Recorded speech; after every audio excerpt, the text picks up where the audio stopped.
할렐루야. 아멘. 잘 오셨습니다. 아멘. 우리 옆에 분하고 한번 인사합시다. 잘 오셨습니다.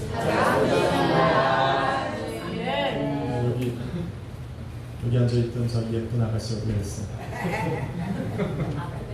왜 저기 뒤에다 자리를 까시는 거예요? 제가 유심히 바라보였습니다. 은혜를 거기서 더 많이 받나 여기서 더 많이 받나 보겠습니다. 한번 제목을 따라 있습니다. 하나님의 어린 양 예수.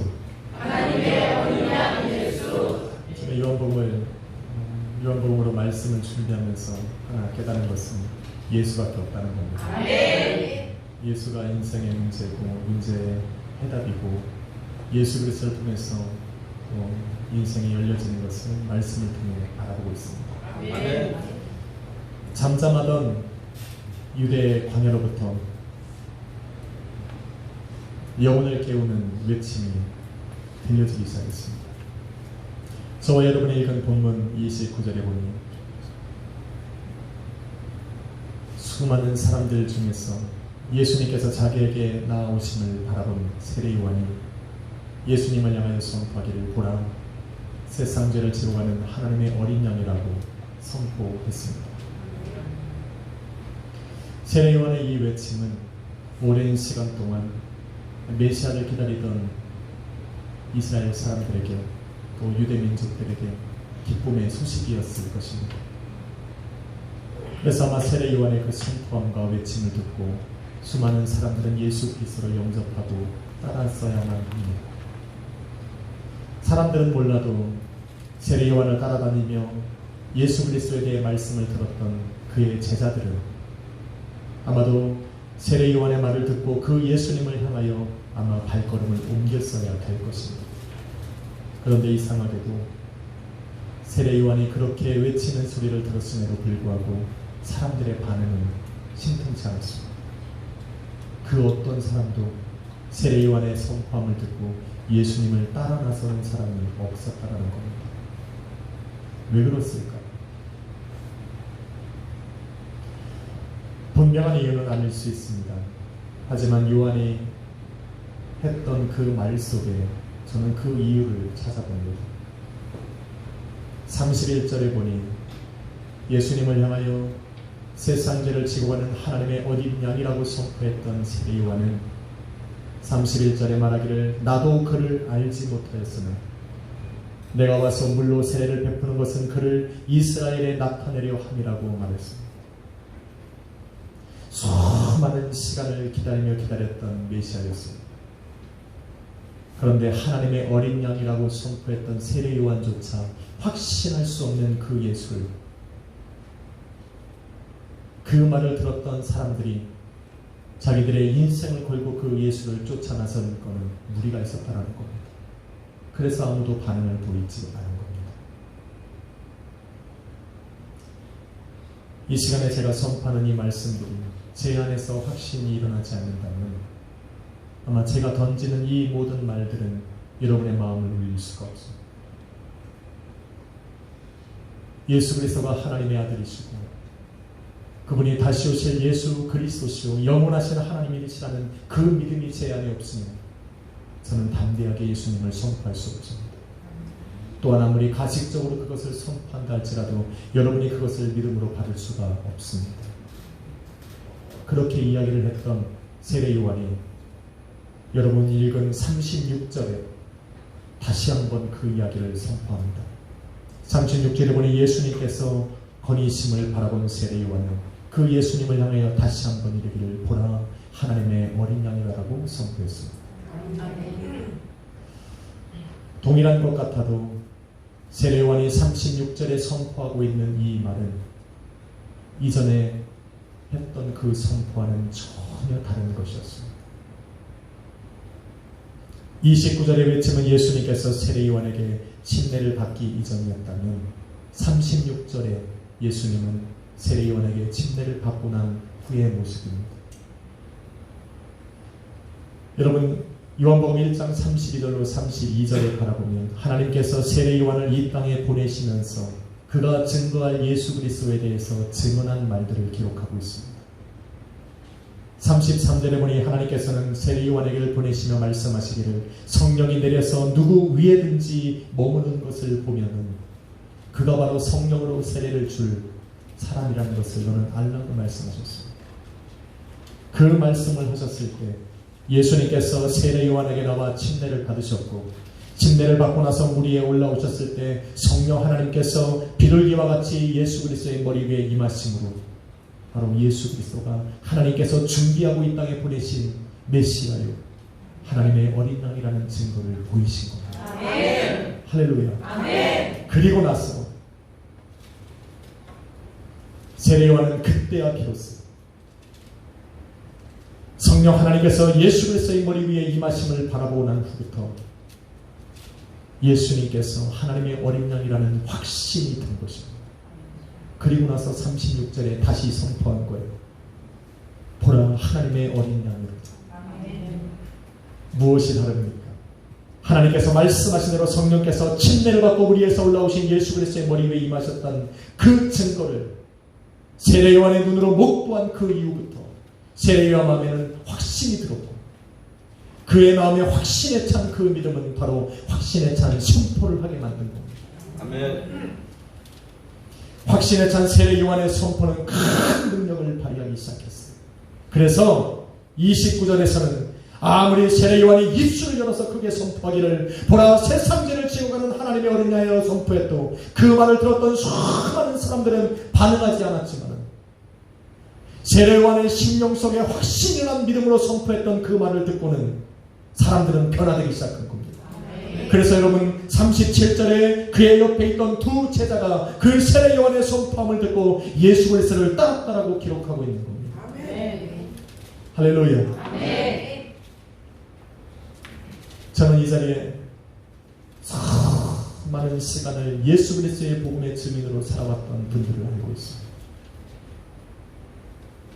이 자리에 계신 권사님들도 그렇고 우리 자녀들 또한 마찬가지입니다. 많은 세월을 예수 그리스도의 복음을 전도하며 살아왔던 사람들입니다. 그런데 그러한 전도하는 것에 비해서 내 삶 속에 열매가 없었던 것을 부인할 수 없습니다. 왜 그럴까? 아마도 우리가 이전에 외쳤던 그 복음은 29절에 세례 요한이 확신에 찬 목소리로 증거했던 아마 그런 선포였을 수도 있습니다. 내가 지금 예수 그리스도를 증거하는 내 안에 예수 그리스도에 대한 믿음이 확신이 없습니다. 내 가족과 이웃에게 내가 믿는 예수를 증거하는 그들이 원하는 대로 확신에 찬 목소리로 그들에게 예수가 그리스도시요 하나님의 아들이요 그 예수님은 다시 오실 주님이시라는 것을 확신 있게 선포하지 못하고 우리는 증거했을 수도 있습니다.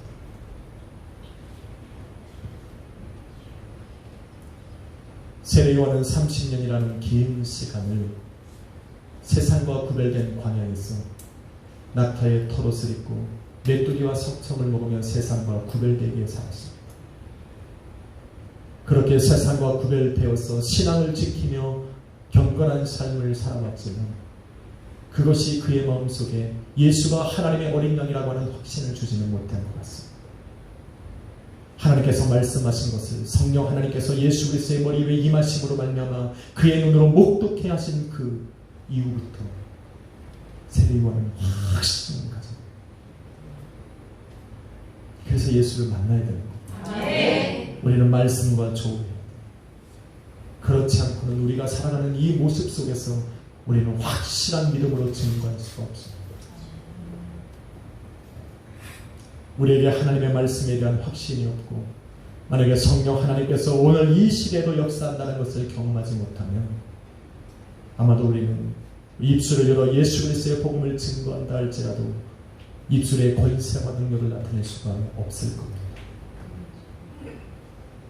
그러기 우리는 하나님께서 말씀하고 기록하신 성경 말씀을 믿음으로 봐야 됩니다. 믿음으로 받고 하나님께서 기록하신 말씀대로 우리 주님이 역사하실 것을 믿고 또한 성령 하나님께서 오늘도 말씀하셨으니 우리 가운데 운행하사 역사하신다는 것을 믿고 확신해야 되는 겁니다. 그래야 저와 여러분이 증거하는 그 복음을 듣고 세상은 변화됩니다. 저와 여러분이 증거하는 그 예수 그리스도의 이름이 듣는 사람의 믿음이 되는 겁니다. 아멘. 믿으십니까? 아멘. 한번 물어봅시다. 당신에게는 확신이 있습니까? 아멘. 있답니까? 아멘. 한 번 더 물어봐야 됩니다. 근데 왜 전도를 못 하십니까? 왜? 매치가 안 됩니까? 우리는 많은 사람을 교회로 인도합니다. 그런데 이상하게 교회로 인도하면 참 그게 쉽지 않습니다. 제가 한 번은 전철을 타고서 공항을 간 적이 있습니다. 가고 있는데 한 여자분이 아기를 낳고 아기를 이렇게 들쳐매고 복음을 전합니다. 그럼 전에 들었어요. 사람들도 많이 없는데 한 5-6명 앉아 있었는데 계속 전하는 거예요. 한 20분을 듣다 보니까 저도 이제 멈췄으면 좋겠다라는 생각이 듭니다. 참다 못한지 그 옆에 있던 남자분이 알았으니까 그만하시고 그러시는 겁니다. 그런데 그 여자분이 하는 말이 이겁니다. 죄송하다. 그런데 그 예수님을, 나를 살리신 그 예수님을 내가 전하지 않고는 살 수가 없어서. 야, 그 말을 듣는데 제가 아주 그냥 풀이 확 죽었습니다.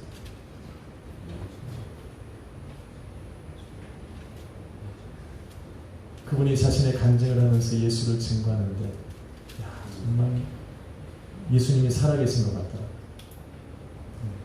나는 왜 그 예수님을 경험했는데 저렇게 전하지 못할까? 사실은 신학교를 다니면서 저기 있는 박 전사님과 기타를 둘러매고 저 보람의 공원을 돌아다니면서 많은 사람에게 예수를 증거했어요. 그때는 저는 하나님의 나라를 경험하고 정말로 그 하나님의 말씀 속에 사로잡혀 살아가고 있었어요. 그러니까 확신. 그 사람들이 픽픽한 지하철 2호선에 들어가서 예수를 증거하고 기타를 치면서 찬양을 했던 그 기억들이 저의 마음속에 새록새록 일어나는데 나는 왜 지금 일어나서 저 사람처럼 증거하지 못할까? 제 안에 예수 그리스도가 희미해지기 시작하는 걸 느꼈어요. 그래서 물어보는 거예요. 당신은 확신에 찬 믿음으로 증거하고 있습니까?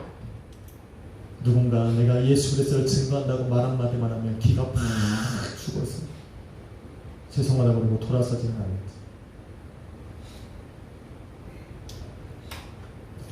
확실한 믿음으로 증거하는 선포에는 능력이 나타납니다. 성령의 역사로 확신을 가진 세례 요한의 선포는 그를 따라다니던 제자들 중 안드레와 요한이 예수 그리스도를 만나는 기회를 열어준 것입니다.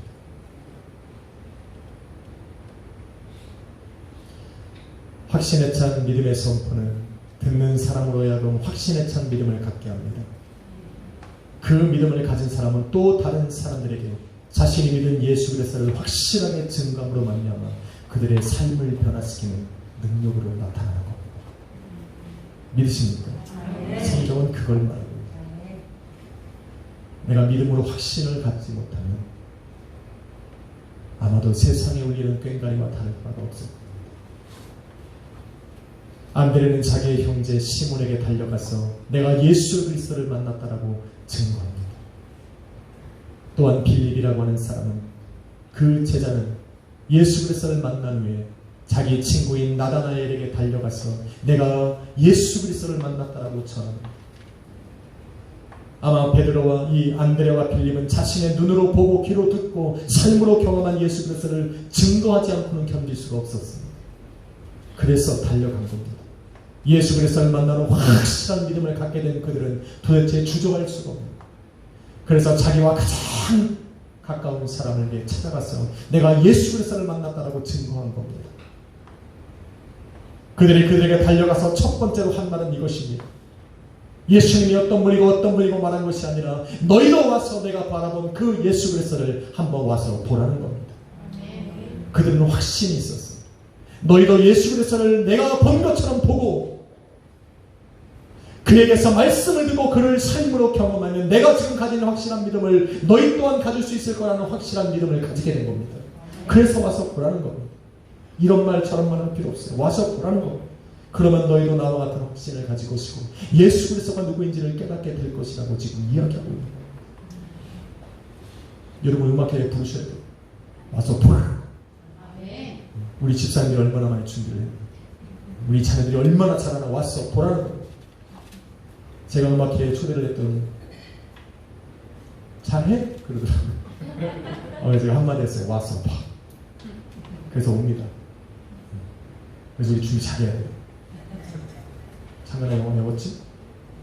영어 찬양한다고 그랬더니 깜짝 놀랍니다. 그래도 명색이 우리 애들은 필리핀에 갔다 온 깜둥이들인데 그 정도로는 할 수는 있어야 됩니다. 인종 발언이 아닙니다.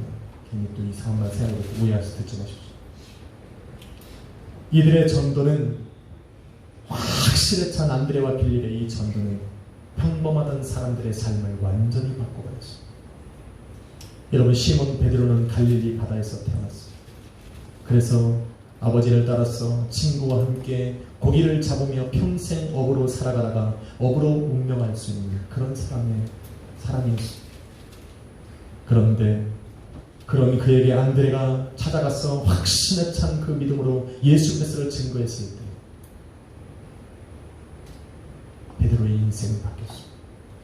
그가 예수 그리스도를 만난 후에 드디어 많은 사람을 그리스도에게로 인도하는 예수 그리스도의 제자가 되고 영광의 길을 걸어가는 동안에 수없이 받는 그 사단의 공격과 악한 영들의 방해 속에서도 자기와 함께 예수 그리스도의 길을 걸어가고 있는 그 사람들에게 그 사람들의 앞장서서 그들을 예수 그리스도에게로 인도하는 길을 멈추지 않게 됩니다. 심지어 예수 그리스도의 복음을 위해서 십자가에 거꾸로 매달려서 순교하기 직전까지 그는 예수 그리스도의 몸된 교회와 성도가 나아가야 되는 진정한 길이 무엇인가를 보여주고 간 사람입니다. 그가 바로 베드로예요. 그 시작이 바로 확신에 찬 믿음으로 그에게 다가갔던 안드레로부터 시작했다는 것을 여러분이 기억해야 합니다. 빌립이 찾아가서 전한 나다나엘은 어떻습니까? 많은 사람들이 인생고에 시달렸어요. 갈릴리 바다에 나가서 고기를 잡던 그 동네에 나다나엘도 살고 있었습니다. 그런데 나다나엘은 바닷가에 나가서 고기를 잡지 않았습니다. 나다나엘은 성경에 바라보니까 모세가 기록한 책들과 여러 선지자들이 기록한 책들을 바라보던 학자의 모습이었습니다. 그는 그 책을 읽으면서 죄악 가운데 살아가고 있는 자기를 구원할 수 있는 메시아에 대한 갈망이 생깁니다. 이러한 인생 살아가는 나를 하나님의 자녀로서 또 하나님의 백성으로 나를 구원할 수 있는 메시아를 기다리고자 하는 만나고 싶은 그 열망 속에 그는 큰 무화과 나무 그늘 아래 앉아서 그 메시아를 상고하고 있었던 것. 아마도 빌립이 나다나엘을 찾아가서 확신에 찬 그 믿음으로 예수 그리스도를 말해주지 않았다면 아마도 나다나엘은 그 무화과 나무 그늘 아래서 살았지만 죽은 자와 같이 인생의 허무함을 느끼며 공허한 삶을 살아가고 있었을 겁니다.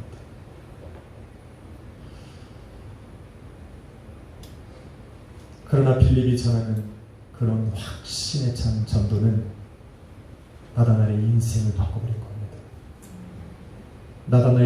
빌립이 나다나엘에게 찾아가서 그의 손을 붙들고 예수 그리스도에게로 나아가려 할 때 예수님이 먼저 나다나엘에게 찾아오셨습니다. 어떤 일이 벌어졌을까? 나다나엘을 바라본 예수님께서는 말씀하시기를 51절에 이전에 하지 못했던 이야기를 합니다. 하늘이 열리고 하나님의 사자들이 인자 위에 오르락내리락 하는 것을 볼 것이라고 말씀하셨습니다.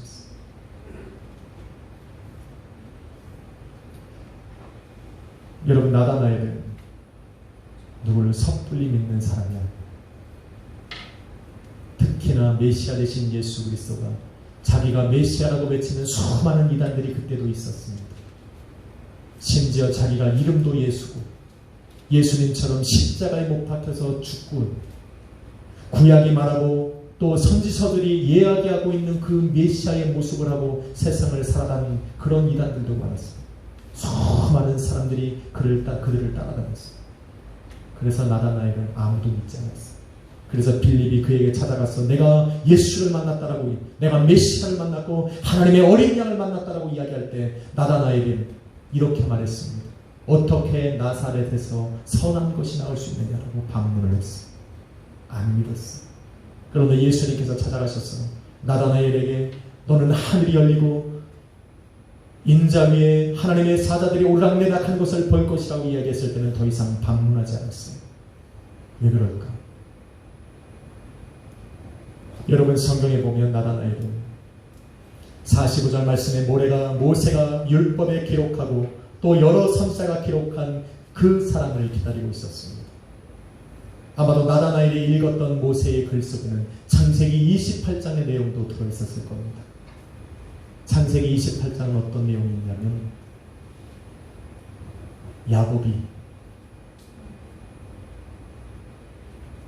이삭이 주는 장자의 축복을 자기 형 에서에게서 가로챈 겁니다. 에서가 너무나도 화가 났어 야곱을 죽이려고 했어. 그래서 그 위협을 피해서 외삼촌 라반의 집으로 도망가는 가운데 광야 한복판에서 밤을 맞이한 겁니다. 그 광야에서 하룻밤을 머물러야 했던 야곱은 주위에 있는 큰 돌을 베개 삼아서 누워 잠을 청했을 때 하나님께서 야곱에게 나타난 겁니다. 그리고 말씀하시기를 12절로 15절에 하나님께서 하늘을 야곱에게 보여주시기를 땅 아래서부터 하늘 꼭대기까지 이르는 사닥다리를 보여주시고 그 사닥다리를 통해서 하나님의 사자들이 오르락내리락 하는 것을 보게 하신 겁니다.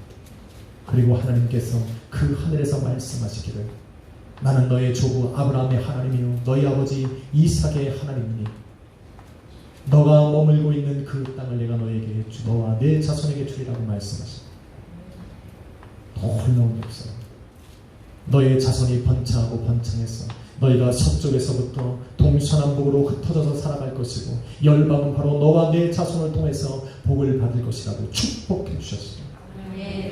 그래서 나다나엘은 바로 그 자리를 기다리고 있었다. 바로 사다리가 흘려내고 하나님의 천사들이 오르락내리락하던 바로 그 자리는 예배의 자리였습니다. 하나님의 영광이 임하고 하나님의 말씀과 약속이 떨어진 그 자리가 바로 하나님께서 역사하시는 바로 그 자리라는 것을 기대하고 고대하고 있었던 겁니다. 그런데 예수님께서 오셔서 그 나다나엘에게 뭐라고 말씀하십니까? 하늘이 열리고 나의 머리 위에 하나님의 천사가 오르락내리락하는 것을 너가 볼 것이라고 이야기한 겁니다. 바로 나다나엘이 꿈꾸고 기다리던 그 시간을, 그 자리를 지금 예수님이 자신이라고 말하고 있는 겁니다. 다시 말하면 예수님께서 머물고 예수님께서 서 계신 바로 그 자리가 하나님을 향해서 예배하는 자리고 하나님의 말씀이 임하는 자리고 하나님의 영광이 임하는 바로 그 자리라고 말씀하고 있는 겁니다. 내가 바로 하늘과 땅을 연결하는 메시아고 하나님과 바로 죄인된 너를 구원하여서 하나님께 이르게 할 수 있는 바로 중보자 되시다라는 것을 지금 이야기하고 있는 겁니다. 그래서 나다나엘은 반문하지 않는 거예요. 그래서 나다나엘은 예수 그리스도의 그 말씀을 듣고 나서 이제까지 자기가 앉아서 갈망하고 열망하고 기다리며 마음에 근심하고 고민하던 그 무화과나무 그늘 아래에서 일어나서 빛 대신 예수 그리스도에게로 나아간 겁니다. 할렐루야. 예수님을 만나야 이 자리에서 일어나 나올 수가 있습니다. 여러분, 성경은 이렇게 말합니다. 인생은 고난의 연속이다. 고난이라고 하는 것은 사람들의 삶 속에 불의 피와 같이 올라올 것이라고 합니다. 그래서 살아가는 사람들은 누구나 인생의 문제 하나쯤은 가지고 살아갑니다.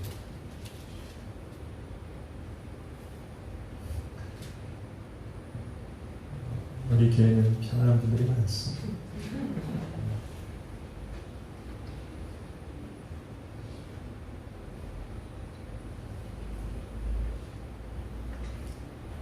그러게 인생의 문제와 또 고난을 갖고 살아가는 사람들은 나다나엘이 머물렀던 큰 무화과나무 그늘을 모두가 다 갖고 있습니다. 때로는 내가 가진 그 문제와 고민에서 나의 자신을 숨기고 싶은 사람들이 많이 있습니다. 나를 바라보는 그 사람들의 시선으로부터 나를 가리고 숨기는 그 무화과 나무를 아마도 인생의 고민을 가진 사람들은 다 가지고 있을 수 있습니다.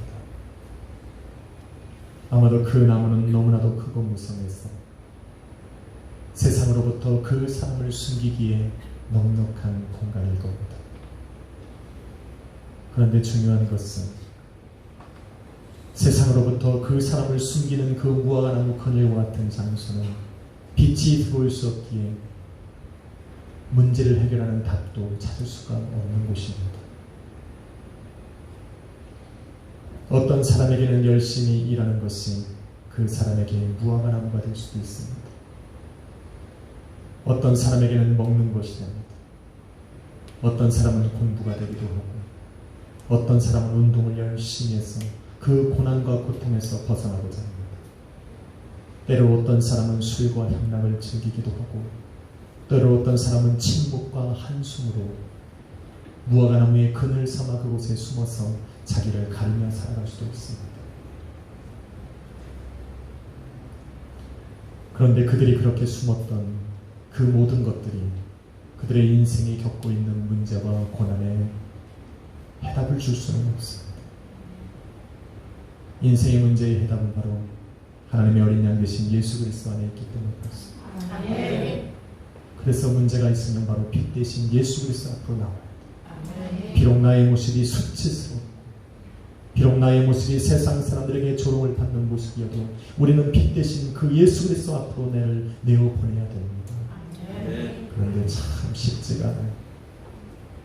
만일 그들의 곁에 오늘 나다나엘을 찾아가서 예수 그리스도의 빛 대신 예수 그리스도를 전해줬던 그 빌립과 같은 사람이 있다면 그들은 자신이 머물렀던 무화과 나무 그늘 아래서 일어나 나올 수 있는 기회를 얻을 것입니다.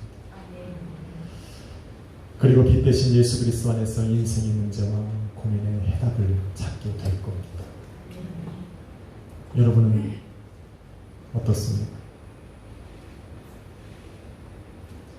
예배 가운데 모여있는 저와 여러분 가운데도 아마 나다나엘처럼 또 수많은 사람들처럼 무화과 나무 그늘에 숨어서 인생의 문제를 혼자 짊어지고 있는 분들도 있을 수 있습니다. 그런데 확실한 것은 저와 여러분이 머물러야 할 자리는 그 자리가 아니라는 것. 이쪽 은혜가 충만하시군요. 오늘은 그 자리는 여러분이 머물러야 될 자리가 아닙니다. 왜 그럽니까? 이미 생명의 빛 되신 예수님께서는 저와 여러분을 찾아오셨고 그 빛으로 저와 여러분을 부르고 계시기 때문에 그렇습니다. 저와 여러분의 인생 가운데 서서 이제는 나다나엘을 부르셨던 그 예수님께서 말씀하시기를 너는 그 무화과 나무 그늘 아래서 나와 내 앞에서 인생의 문제에 해답을 찾으라고 말씀하고 계시기 때문에 그렇습니다. 아멘. 그래서 나오는 거예요. 아멘. 맞습니까? 아멘. 그래서 예수님이 말씀하시는 건 너는 내게 구하라. 아멘. 빛으로 나오지 않으면 구할 수도 없습니다. 아멘. 나다나엘은 예수 그리스도를 만나고 예수 그리스도에게서 말씀을 들은 이상 더 이상 무화과 나무 그늘 아래에 머물러 있지 않았습니다. 바로 빛 대신 예수 그리스도에게로 나와서 그 안에서 인생의 문제와 해답을 찾은 것입니다. 네. 저와 여러분도 마찬가지입니다. 저와 여러분도 생명의 빛 대신 예수 그리스도를 만났기 때문에 저와 여러분도 나다나엘이 가졌던 그 용기와 담대함으로 확실한 믿음 안에 거할 수가 있는 것입니다. 네. 할렐루야. 네. 누구나 다 문제가 있습니다. 그러나 우리는 문제를 해결하실 예수 그리스도가 우리에게 있기에 무화과 나무 그늘에 머물러서는 안 되는 것입니다. 아멘. 사랑하는 성도 여러분, 하나님의 어린 양 되신 예수님, 그리고 온 세상에 구세주로 오신 겁니다. 세상 가운데 무화과 나무 그늘 아래 앉아서 고민하고 괴로워하고 아마도 베드로처럼 일평생 의미 없이 살아가고 공허한 삶을 살아가는 그 사람들을 불러서 하나님께서 기뻐하시는 그 자리에 세우기 위해서 이 땅에 오신 것입니다. 그러기에 우리는 그 분을 만났기에 여러분의 마음속에 확신에 찬 믿음을 가져야 합니다. 그래야만 더 많은 사람들을 예수 그리스도의 빛 가운데로 인도할 수 있고 그들의 인생에 변화될 수 있는 믿음의 선포를 할 수 있게 되는 겁니다. 우리는 할 수 있습니다. 여러분의 입에는 그런 권세가 있습니다. 예수님께서 여러분을 성전 삼아 거하시고 성령 하나님께서 오늘도 여러분의 인생 속에 찾아가서 역사하고 계시기 때문에 여러분은 충분히 그럴 수 있습니다. 확신차게 말하십시오. 예수님은 살아계십니다. 어제나 오늘이나 영원토록 동일하신 그 예수님을 저와 여러분 알고 있기에 담대하게 선포하십시오. 그리고 말씀하십시오. 예수 앞에 나오라고. 너희도 와서 보라. 그래서 예수 그리스도의 말을 듣고 눈으로 보고 너희의 삶으로 예수를 경험하면 그 예수가 너희 인생의 경험이 해답이 된다는 것을 너희도 알게 될 것입니다. 그렇게 말씀하셨으니 역사할 것을 믿고 선포하십시오. 머뭇거리고 주저하지 마세요. 데리고 나오시면 됩니다. 제가 능력이 없으면 누군가 할 겁니다. 아니, 누군가 하겠죠. 왜? 주님이 불렀으니까. 역사하시겠죠. 그래서 그 자리가 되기 위해서 우리 사역자들이 기도로 준비하는 겁니다. 그러니 여러분 담대하게 여러분이 지금 만난 그 예수 그리스도를 만났던 이 자리를 담대하게 증거하십시오. 부끄러워하지 마세요. 저와 여러분이 전과 증거하는 확신에 찬 복음의 전도로 베드로와 같이 인생에 의미 없이 살아가는 사람들은 아마도 위대한 인생을 살아가는 사람들로 변하게 될 겁니다. 나다나엘처럼 무화과의 그늘 아래 앉아서 인생의 고민과 문제 속에 살아가던 그 사람들이 변화되어 빛의 찬으로 나오는 역사가 일어나게 될 것입니다. 그렇기 때문에 여러분은 먼저 확신을 가져야 됩니다. 내가 믿는 예수 그리스도에 대한 확신, 예수님께서 말씀하신 대로 역사하실 것이라는 확신, 오늘도 하나님께서 말씀하신 대로 성령 하나님께서 예수 그리스도의 머리 위에 임재하셔서 세례 요한에게 확신에 찬 믿음을 준 것처럼 성령 하나님께서 오늘도 저와 여러분이 믿음으로 드리는 이 기도와 간구 속에 응답하셔서 오늘도 살아계신 예수 그리스도를 여러분에게 확실히 증거하실 것을 믿어야 합니다. 그러니까 오늘 이 시간에 기도할 때도 여러분은 믿음으로 해야 돼요. 믿음으로 선포한 대로 여러분은 믿으셔야 돼요. 그리고서 그 믿음을 가지고 담대하게 나아가 세상에 증거해야 합니다. 성령은 저와 여러분이 믿음 위에 역사하는 겁니다. 그러니 오늘 이 밤에 믿음으로 그리는 이 기도에 성령 하나님이 역사하실 겁니다. 오늘 바로 이 자리에 주님이 계시고 오늘 나다나엘을 찾아가서 말씀하셨던 그 예수님이 계시는 그 자리가 예배의 자리가 되는 것이고 하나님이 임재하시고 영광을 나타내는 복된 자리가 되는 것처럼 바로 이 자리가 그 자리가 되리라 믿습니다. 그 믿음으로 기도하십시오. 그래서 아까 전사님이 힘있게 찬양합니다. 눈을 들어 코드가 맞아요? 주를 보라 한번 눌러줘봐요. 여 주께 맡겨라 슬플 때에 주님의 얼굴 보라 사랑의 주님 안식 주리라 눈을 들어 주를 보라 내 모든 여 주께 맡겨라 슬플 때에 주님의 얼굴 보라 사랑의 주님 우리 한 번 더 찬양합시다. 여러분 믿음으로 주님을 바라보시고 눈을 들어 주를 보라 내 모든 영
주를